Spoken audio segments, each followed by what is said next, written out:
सभी साथियों को मेरा नमस्ते। और आज एक कहानी है जो महाभारत से है और आप लोगों ने सुनी भी होगी, लेकिन फिर भी आप लोग सुनिएगा।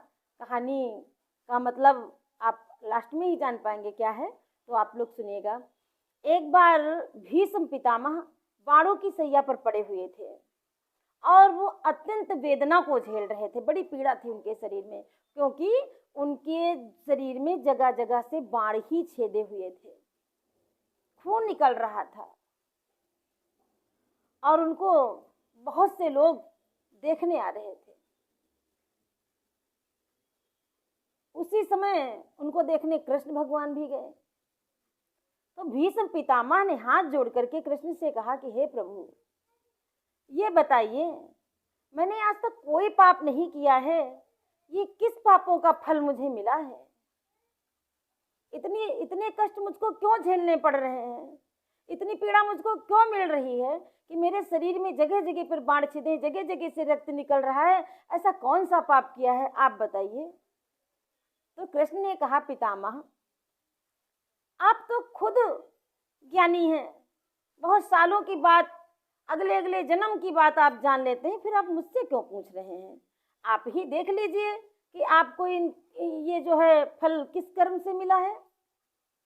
तो भीष्म पितामह अपने पिछले पिछले पिछले यानी कि 100 साल तक उन्होंने अपना पिछला जन्म देख डाला, लेकिन उसमें इनको कुछ भी ऐसा नहीं मिला जिन्होंने ये गलत किया हो, पाप किया हो।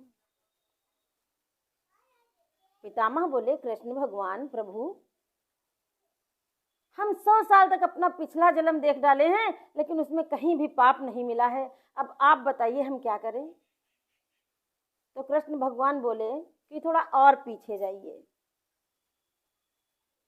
100 साल पीछे गए वो, तब उनको अपना पाप पता चला। पाप क्या था? वो एक बार रथ से कहीं जा रहे थे, रास्ते में रथ के नीचे एक सांप आ गया, वो हट नहीं रहा था। तो भीष्म पितामह ने कहा, सैनिकों, इस सांप को हटा के उधर साइड में कर दीजिए। तो सैनिकों ने मना कर दिया, महाराज हमको कहीं काट लेगा, डर लगता है। तो भीष्म पितामह खुद रथ से उतरे और उस सांप को उठा करके इतनी दूर फेंका कि सांप एक कटीली झाड़ी में गिरा जा करके। उस झाड़ी में कांटे ही कांटे थे। वो सांप हजारों वर्ष उसमें फंसा रहा, निकल नहीं पाया, जगह जगह उसका शरीर छिद गया,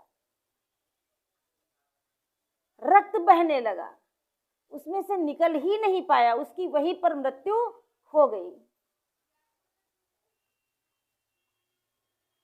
तो उन्होंने बताया कृष्ण से कि मैंने ऐसा तो उनके अच्छे के लिए किया था कि ये मरे ना हमारे रथ से, इनको हम दूर फेंक दें।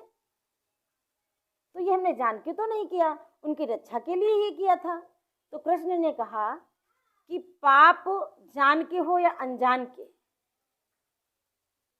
उनको तो कष्ट मिला इतना कि वो सालों नहीं निकल पाए, हजारों साल नहीं निकल पाए उस कटीली झाड़ी से, कांटों से। तो इसी का परिणाम ये आपको मिल रहा है। तो कहने का तात्पर्य ये है कि हम अपना जीवन समय रहते संभाल लें, नहीं पिछला तो अगला ही सही। कहने का तात्पर्य यह है कि सब लोग भक्ति जरूर करो और इस तरीके के पापों से बचो। धन्यवाद।